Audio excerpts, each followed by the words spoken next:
નીટની પરીક્ષા અંગે કચ્છ જિલ્લા શિક્ષણ અધિકારી સાથે ચર્ચા। રિપોર્ટ બાય કરણ વાઘેલા, ભુજ। કચ્છ જિલ્લાની આપણે વાત કરીએ તો એનટીએ દ્વારા નીટની એક્ઝામનું આયોજન રવિવારના રોજ 4 મેના રોજ આયોજન થયું છે।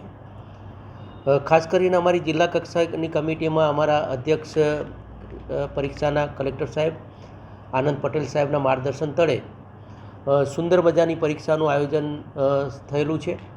આપણે ભુજની વાત કરીએ તો ભુજના અંદર આપણા 2 કેન્દ્રો છે। ઇન્દ્રાબાઈ ગર્લ્સ હાઈસ્કૂલ, એના અંદર 20 બ્લોક છે અને 476 જેટલા વિદ્યાર્થીઓ એ પરીક્ષા આપશે।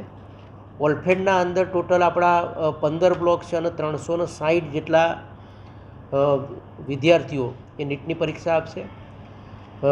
ગાંધીધામની આપણે વાત કરીએ તો ગાંધીધામના અંદર ગણેશનગર સરકારી માધ્યમિક શાળાના અંદર 15 બ્લોકમાં 360 વિદ્યાર્થીઓ અને માઉન્ટ કાર્મેલ ગાંધીધામમાં 10 બ્લોકમાં 228 મળી કુલ 1424 વિદ્યાર્થીઓ આ નીટની પરીક્ષા આપશે। આ નીટની પરીક્ષાનું ટોટલી આયોજન થઈ ગયેલું છે। ખાસ કરીને ઉચ્ચ શિક્ષણ વિભાગ અને એનટીએની સૂચનાઓ મુજબ એ 4 કેન્દ્રો ઉપર તમામે તમામ સ્ટાફની નિમણૂક કરી દીધેલી છે। ખાસ કરીને અમારા બંને જે ઝોનલ અધિકારી જે છે એ પણ એમના માર્ગદર્શન તળે તમામ મિટિંગો થઈ ગયેલી છે।